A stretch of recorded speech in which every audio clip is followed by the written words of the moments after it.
Welcome everyone to Blethers with the Scriever 2. Tonight we have Alan talking to Lindsay, and we reckon that this is going to last until about 20 to 8 tonight. There might be an opportunity to ask some questions. If you have any questions, you can type them in the chat. Over to you, Alan. Fantastic. Thank you very much, Ellie. And thanks everyone who's joined us this evening and everyone who's watching later, if anyone is. It's a pleasure to be speaking to you tonight, Lindsay, because I've known you basically since I kind of started masquerading as an author, because you were, we first met at that Kelpies Prize, I think. Which I think was that the year after that you won the Kelpies Prize? I won the 2014 Kelpies Prize. I won, so that's a while ago now. Yes, but it was nice because you'll remember yourself. It's quite a stressful and slightly artificial situation, but to meet some friendly faces there was a big encouragement, I have to say. You and the folks of Scooby and that kind of thing. Yeah, I've been every year since, just because I felt it was such a stressful situation for everyone in the shortlist that I wanted to go along and just support, because I just felt, oh my goodness, I remember how stressed I was. And you know, I've good friends, writer friends who entered and didn't win but were shortlisted, and I wanted to say to them, you know, it's the shortlisting that matters. This is what's going to make the difference. That's right. Yeah. How long had you been writing before you got that break?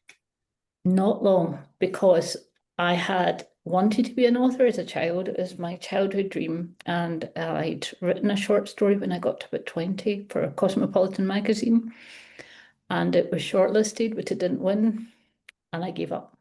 Oh, right.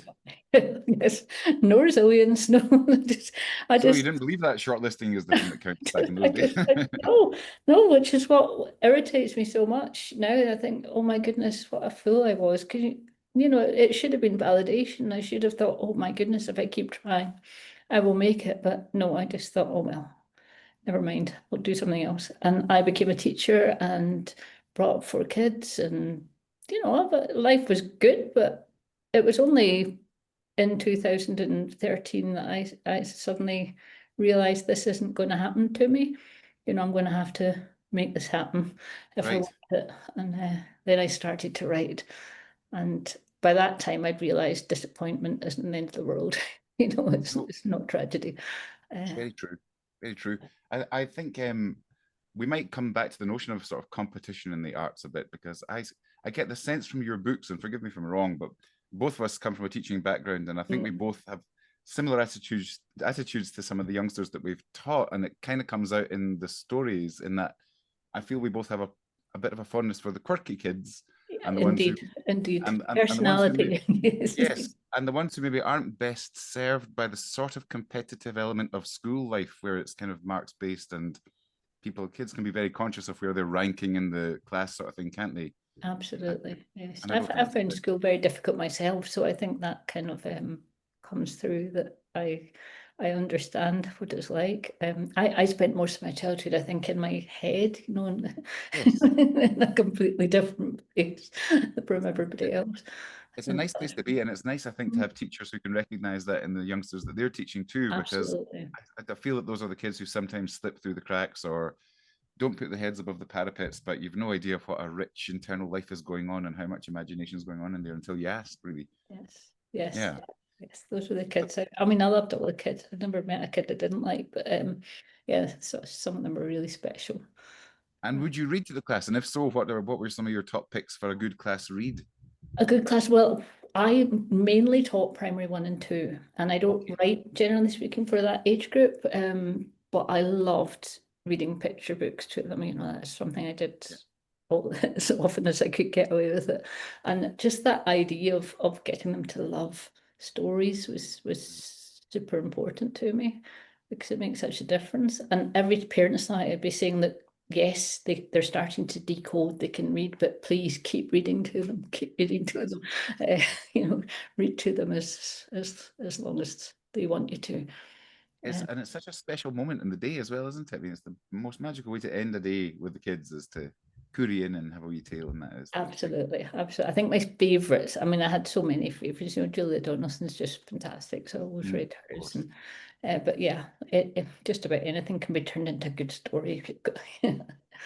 Yes, absolutely. Well, speaking of which, we should get on to the details of some of your books, because you are unusual, because you're not particularly genre specific, are you? You like to dot about. We've had historical novels from you and fantasy novels and ones that Yes. dip into folklore, and then very kind of social realism as well here and there.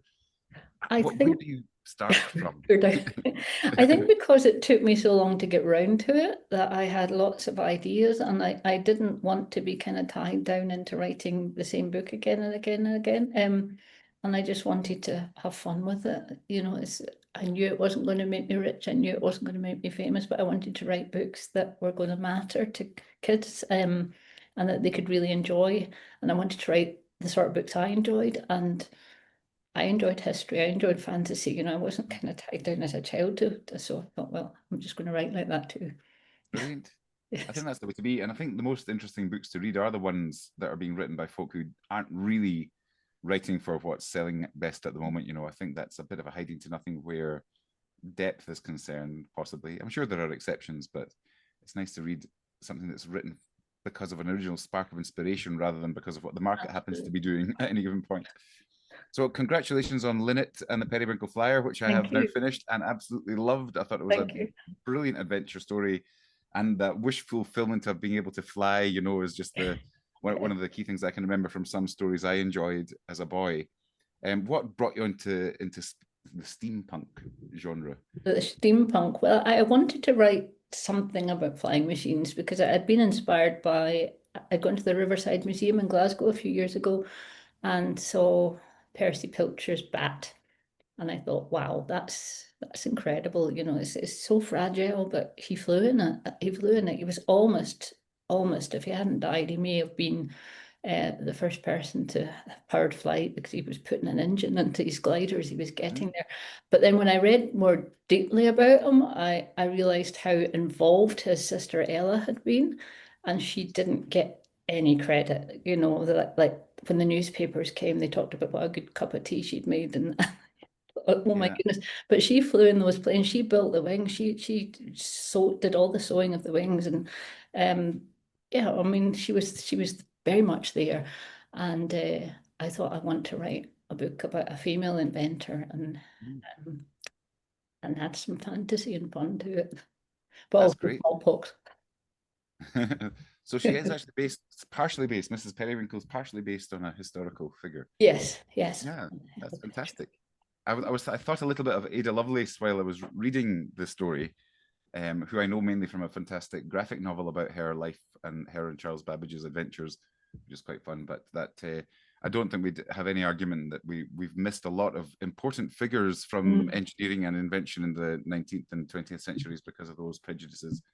Have you heard of Lillian Bland at all? The Irish aviatrix, as she was called at the time. No, aviatrix. No, I have not. She was the first person in Ireland, not just the first woman, the first person to achieve powered flight in Ireland, which she did with a thing she designed herself. She called it the Mayfly.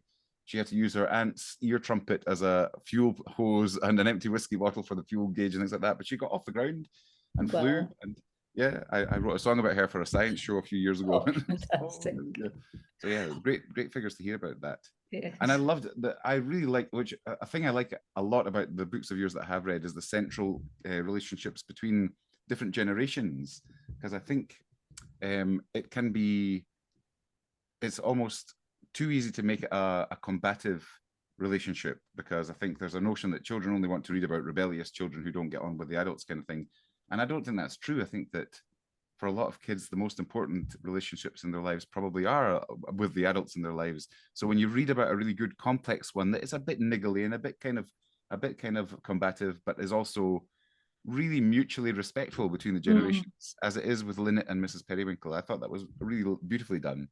Thank you. Thank you. I thought it was, I mean, yes, absolutely. It was the same when I was doing Secrets of the Last Merfolk. I thought, I don't want to write the wicked stepmother. You know, I want to kind of make people gradually understand that this is not something she's doing. It's just the way the boy is feeling. And to have their the relationship warm up, and you know, because it is important. These relationships are so crucial. And similarly with Luca in Ice Cream Boy, his relationship with his nonna's precious, and her dementia is awful for both of them.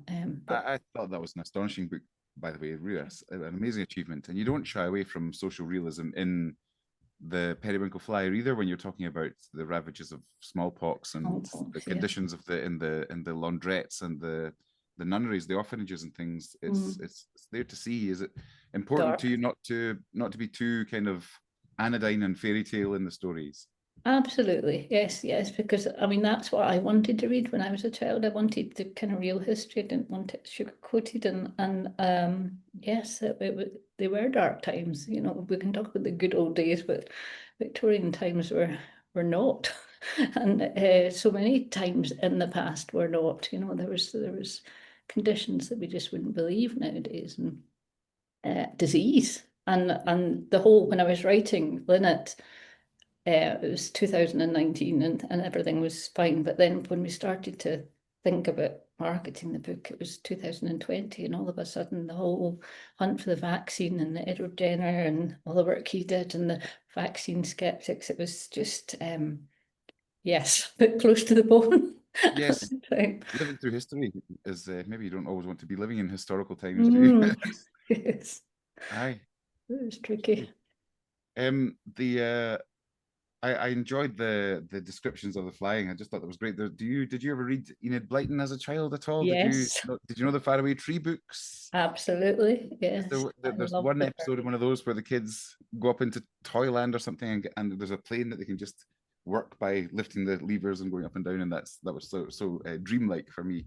Absolutely, yes. It's something you do dream as a child, don't you? I mean, you literally have those dreams where you can fly, and it seems to kind of wear off as an adult. But yes, it's a lovely thing, the thought of flight. Yes, I read everything that Enid Blyton wrote. I think as a child, I think I read her 600 or 700 books she wrote. Great, that was dedicated. Yes. Who else would you count amongst favourites when you were growing up, influences on you as a reader and a writer? The first book that made me cry was Anne Holmes' I Am David. I think because the boy is completely alone. You know, he's traveling through Europe and he has nobody, no friends, no family.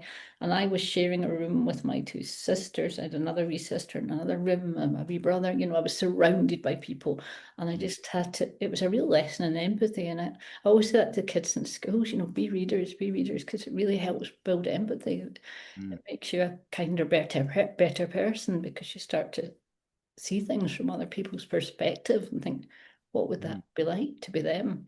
And yeah, it was the first book that brought me to tears. Beautiful book. Right.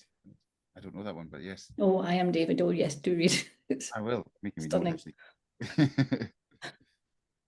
Yeah, I loved reading out to my classes. It was one of the highlights of every day as well, especially if you can get really stuck into a long book. And of course, as you know, I'm not going to keep throwing praise at you like this, but during the first lockdown, you saved my life with my class, because you very kindly let me record the Last Unicorn chapter by chapter, so that my class could hear it over the Teams, and we could still have something that was kind of structured and kind of interesting enough to get everyone still talking online about. And that was marvelous. It was like the communal experience when we were all kind of isolated and away off by ourselves. So I was really, really grateful to you for that. And the kids loved the story, and it was a real marker of that time for me, actually. That one. That time I found so difficult. I was at complete writer's block. I couldn't do anything. I was just doom scrolling. And then I started going on Hey Go tours, which were kind of like basically tour guides in Europe, traveling around holding up their iPads and talking about the places that they loved. And I thought, why don't I write a book set in 7 different European cities? And that's where Eurospies came from. It just because I was traveling all these places in my imagination.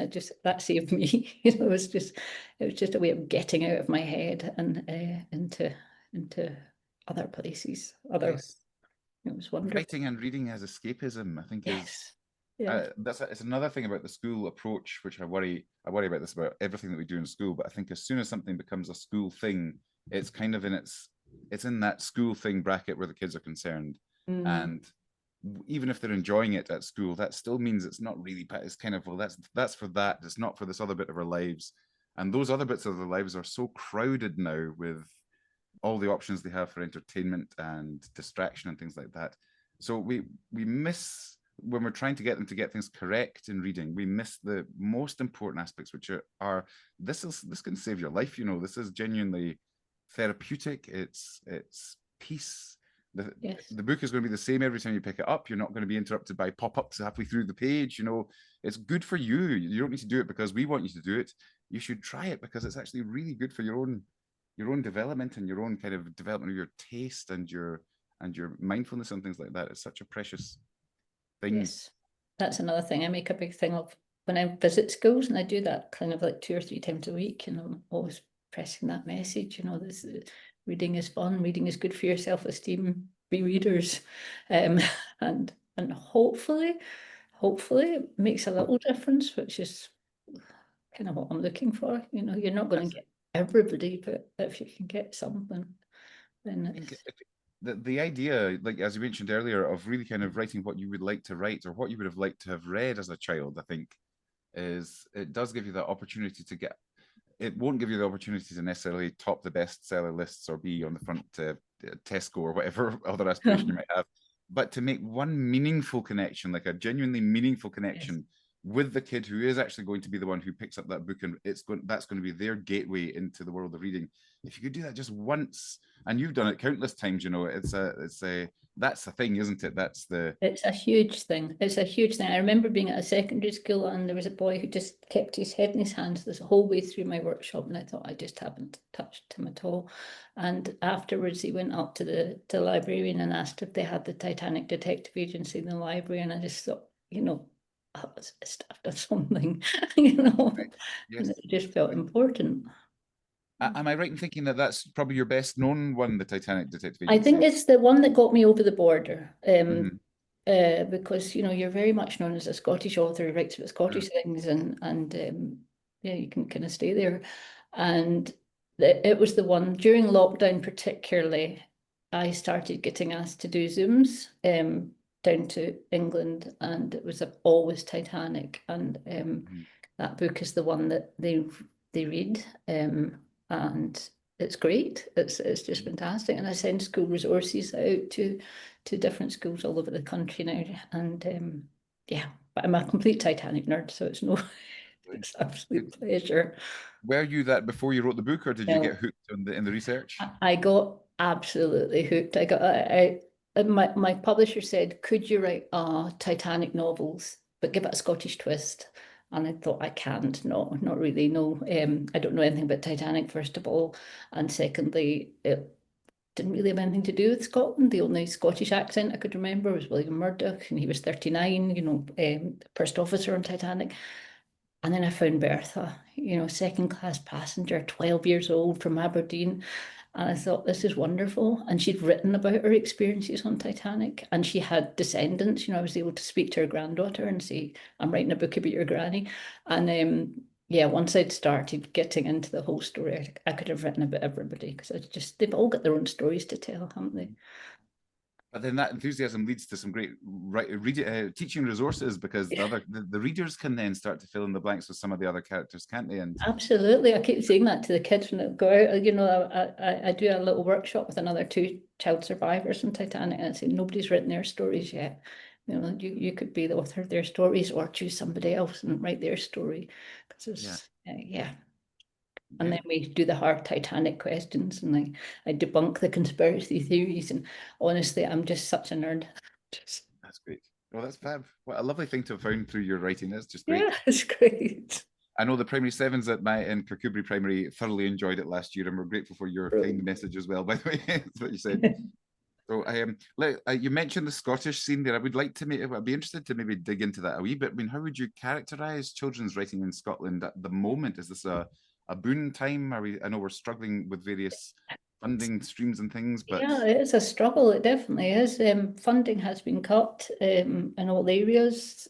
Small publishers are really struggling. It is not an easy time, is it? But at the same time, there are so many brilliant Scottish writers about. I mean, we're kind of spoilt for choice up here. We've got loads of children's Scottish writers, and it's great, you know, because they're a very supportive community. So for a writer, it's rather lovely. If you're desperate to get published, it's a little bit trickier, but so And yeah, as you say, it's tricky. the niche element of wanting to get published outside of Scotland, of not necessarily thinking that you want your Scottishness to be the defining thing about you, because I mean, when you're walking about Scottish in Scotland, you're not going about thinking I'm Scottish all day long. You just exactly. No, I'm just a person did living get one. I got one agent saying to me, "Oh, we've already got a Scottish author." I thought, oh, and imagine if they'd said we've already got a female author, you know, they would have been out in their lugs when you won that. Well, my friend Susie Briggs, who's a writer down here, was actively discouraged from writing in Scots. She grew up speaking Scots in the Fries, and fortunately for her and the rest of us, she just decided to double down and say, well, actually, you're no telling me what I can and can't say. And now she produces these lovely children's books and poems for adults too, and has been an advocate for the Scots language. And I know you use a little bit of Scots in dialogue for your characters. I do. I went down to Ice Cream Boy had been shortlisted for the Alexander Palace Book Award, and I went down there and I was doing a wee workshop, and the women, one of the teachers afterwards said, "Why did you use Scottish words? The children don't understand them." And I said, "No, they can learn." That's why we use them. Yeah.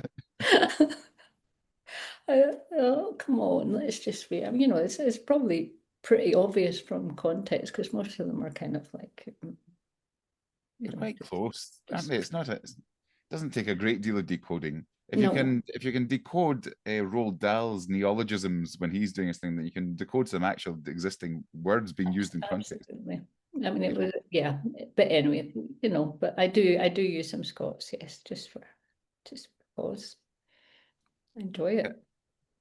I'm the same, but I do remember a specific point at which I had to almost give myself permission to use those words because it was so ingrained.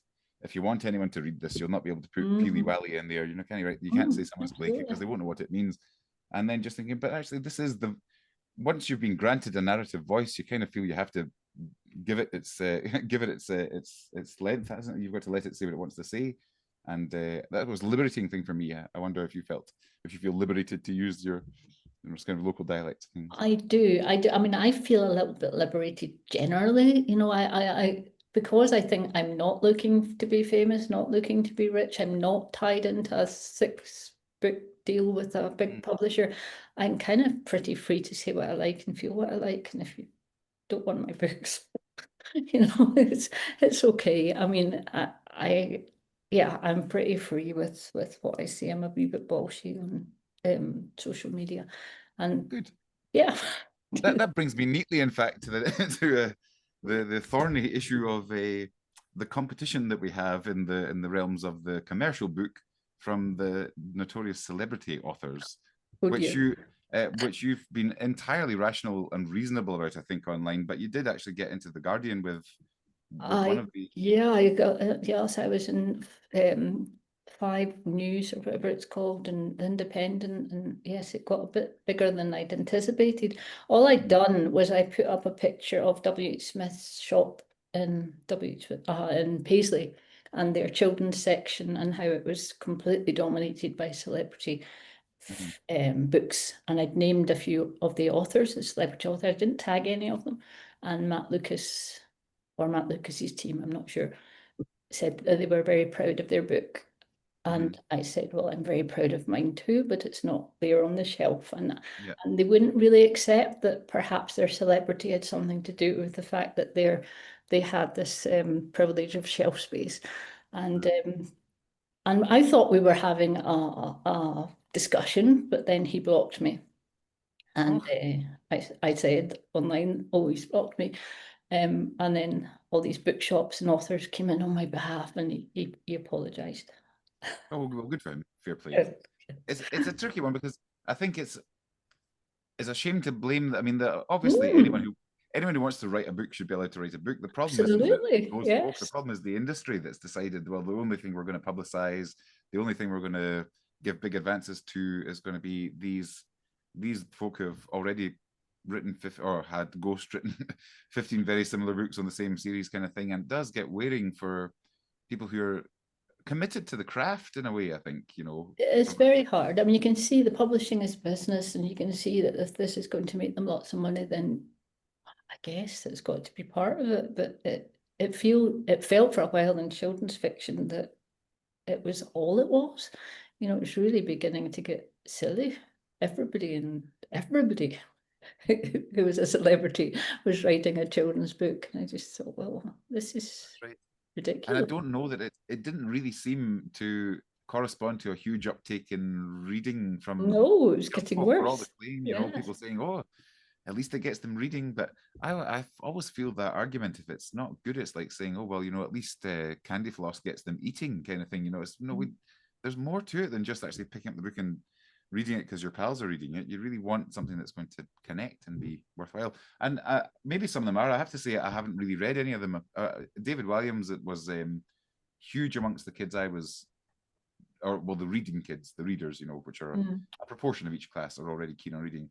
And he was big with them, and I obviously had to bite my tongue and say, oh, "Great, he sounds fantastic." Quite all the while thinking, read something, read some properly. But read something. He's odd because he seems to be very particularly almost a pastiche of Roald Dahl to me, but with a lot of the kind of Roald Dahl had kind of earned his cynicism or his bleak humor with a life of kind of adventure and travel and conflict and war and things like that.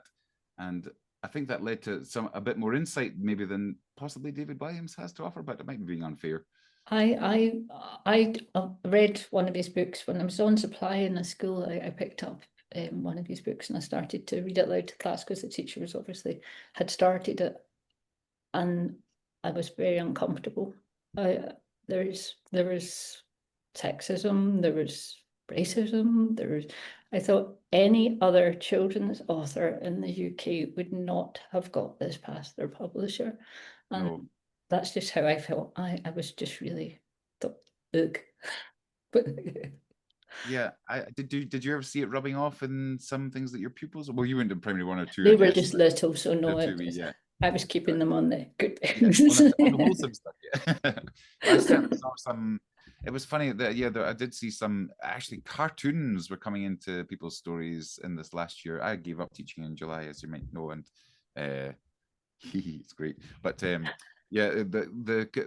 trying to get the kids to write original stories, come up with an original character. The characters were often being lifted from cartoons they were watching, and from big franchises and kind of memes and things like that. And I felt like I was maybe the generation gap was yawning wider than it had done when I started out teaching.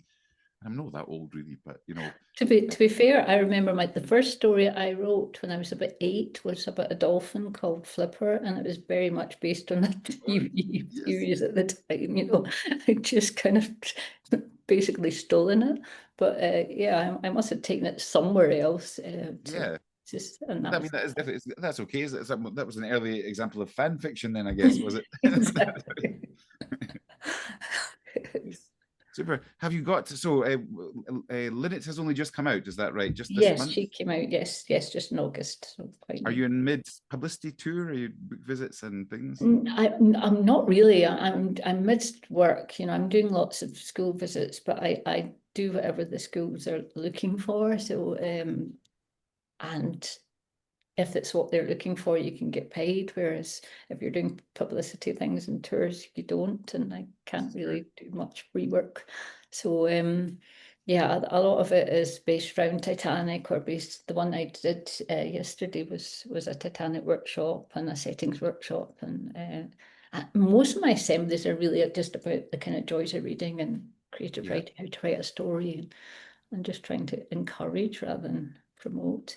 Though I probably should be. Well, I guess you could call it maybe soft promotion, because they'll be so well intentioned towards you that they'll be eager to read whatever you. Well, that's the thing, isn't it? Maybe if they read one of the books, they'll want to read another. I hope so. Do you put? Oh, sorry, carry on. Oh, you could carry on. I was going to ask if you do your own educational resources, the packs that come. You do, right? Yes, I write them all. Yeah, fantastic. It takes a lot of time, but I think it's very much worth it. I know as a teacher, I'd have really appreciated that, to Mm. have, you know, all the work ready to go with the book, and yeah, it helps sell the books, and also I hope it's good quality stuff, because I take a lot of time and care over my resources, and I do letters as well, letters about the books, and also I send letters about reading to schools, and yeah, I do a lot of work. I do a lot of work round the whole book thing, just because I suppose because I've been a teacher all these years, and I really hate the fact that reading for pleasure rates are going down, and because I know how important reading was for me, and I know how bad social media is for me. It doesn't do my self-esteem any favors, and I think for children it's the same, you know, that it's not doing them any good. I'm No. not saying, you know, I'm addicted to my phone myself. I'm not saying, Oh, I but think we all are been driven yeah, that way. But yes, but yeah, reading and is crucial.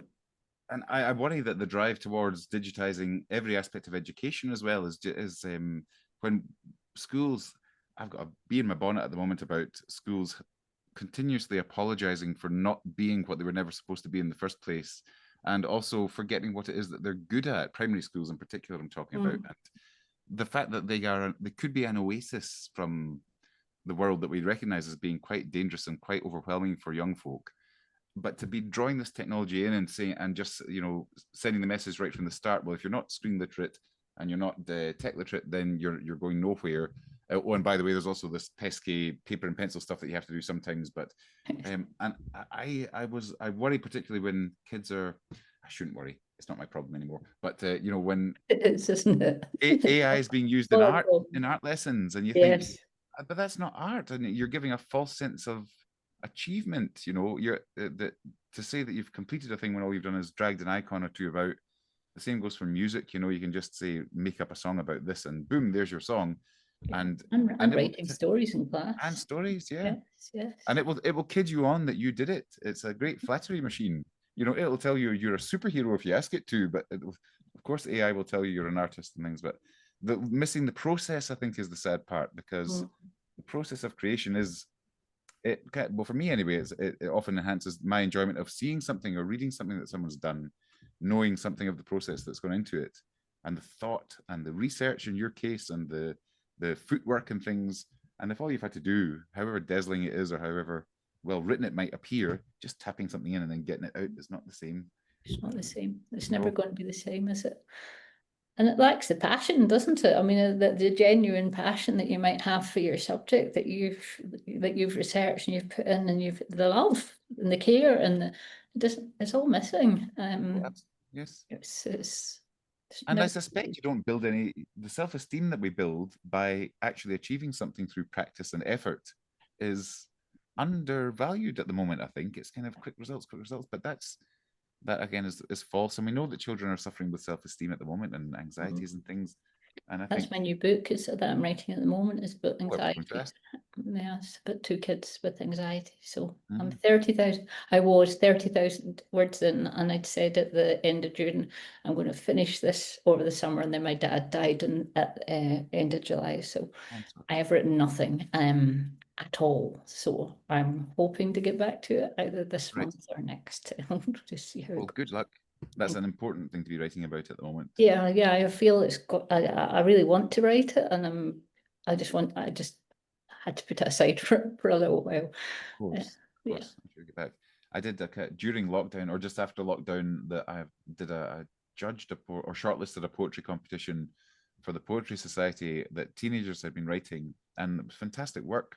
But the most striking thing was just how bleak it was, and how worried and fearful that generation are. Also, I think the most humane generation that I can remember, certainly much more humane than we were when I was young, you know, in terms of understanding of each other's needs and diversity and different approaches and things. But the weight of responsibility that they feel for the world that they don't really have much agency in is troubling. And I think I totally agree with you. It's because they're seeing it all and hearing it all, aren't they? So we were kind of able to kind of ignore all that. Switch it off. That's it. Yes, 24/7. Yes. But that's again a thing why another thing that's great about reading is that it takes you out of that 24-hour news loop. And I mean, my reading habits fell to pot over lockdown, and I'm only just recovering the ability to actually finish a book. Yours, for example, which is good. But sit down and start it and get all the way through without kind of distraction or something else coming up. And it's come with a huge boost in my own kind of mood. It's nice to remember you can do this. This is one of your options. Absolutely, a lovely book with a happy ending. That's it. Kurian.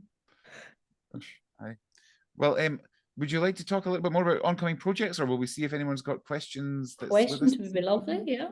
Would anybody like to ask Lindsay about any of her books that she's written so far, or the writer's life in general? Ancha's mentions that her book is about anxiety as well. Ancha, that's interesting to hear. Cool. I think it is such a major topic, isn't it? I just wanted to talk about it because, as I say, I go into a lot of schools and I've noticed a difference since COVID, a real difference. And I don't know if it's obviously not just that, but I think having been away and coming back, it's really dawned on me how very affected children are by everything that's happening in the world, the climate change. Yeah. I think it's aging them before their time. I think it's aging me before my time. Yes, absolutely. I must say, I'm really grateful to have grown up before all this stuff, so that we have something to compare the current world to.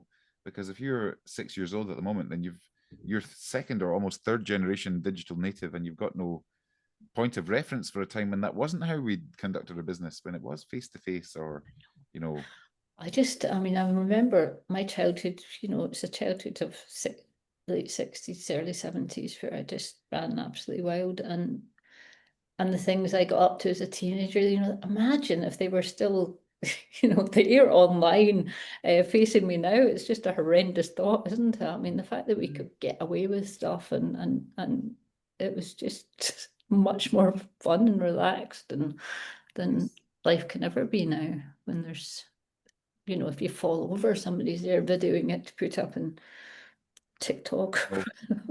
I do hope that the pendulum will swing back. I suspect that the internet is becoming sort of unfit for purpose now, because as soon as you cannot trust any of the sources that you have there, it ceases to be useful, really, I feel. And we're almost at that point now where you can't even if it's an interview with somebody, you can't be sure that it's really them now, which is terrifying. Yes. And the AI generated stuff will be self-referencing, and it already hallucinates. So, at some point before too long, folk will realize there's these amazing things. They're made of paper, and the thing that's printed on them is always the same, and you're going to find it every time you open it up. So, fingers crossed. Somebody's Lisa, how many of the schools you visit still have librarians? None. None of the primary schools have librarians, and that's something I did when there was Rachel Reeves was talking about having a library in every school in England.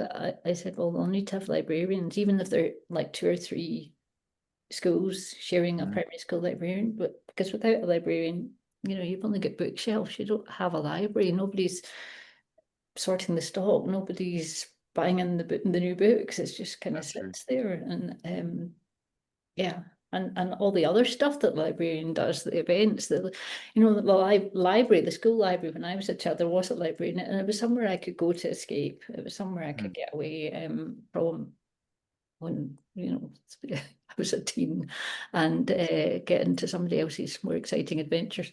And it was important as a place that I could go. And if you don't have a librarian, you don't have that. You don't have that, because quite often the primary school libraries I go to, the doors are locked unless it's Right. Yeah, it's awful. I mean, we at Kirkcudbright Primary, where I was until just recently, the door was open all the time, which was great, and it was accessible.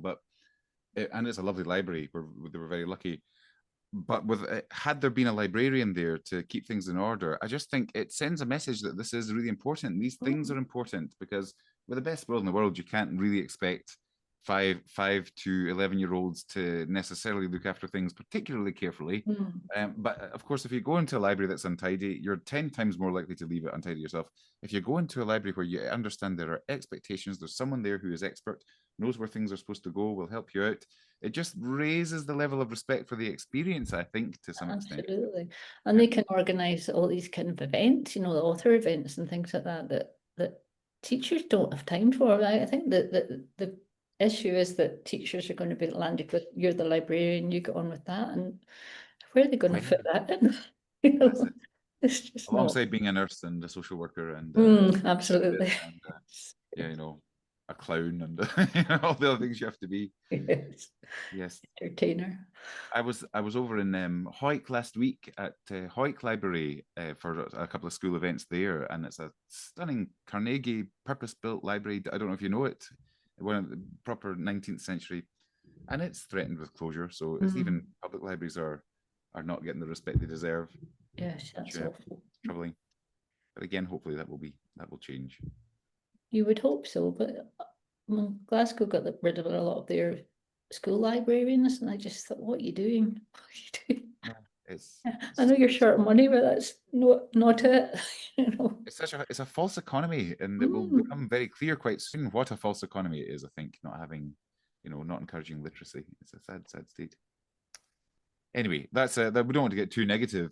No, on the whole, so will we finish up? How would you characterize your life as a writer? Obviously, it's very busy, it's demanding, but you feel like you're empowered and you're doing the best fun I've ever had. I've just, the last 10 years have just been an absolute joy. I have loved it. You know, yes, there are challenges. Yes, it can be frustrating. But I love it. I love what I'm doing. I love working with the kids, and I love the fact that I can go into schools, talk to kids, and then walk away, you know, without any of the that's good, yes. the hard bits. Going in with just one job to do, it's such a dream, isn't it? It's an absolute dream. Yeah, it's fantastic. No moderation, no marking. Oh, fantastic. Well, folks, unless there are any more questions from the floor, such as it is, the digital floor, I will thank you very much indeed, Lindsay, for your time, and also for being such a fantastic advocate for children's literature in Scotland and in general. And you're a fantastic ambassador for the trade, I think, because you're so positive and so giving to your readers and things. It's really much appreciated. You give us all a good name. Thank you. That's very kind. But, thank you very much again for joining us. Thank you. Thanks for having me. Okay, right. Thanks very much, you too. That was great. Thank you. Bye-bye. Bye, folks. Bye.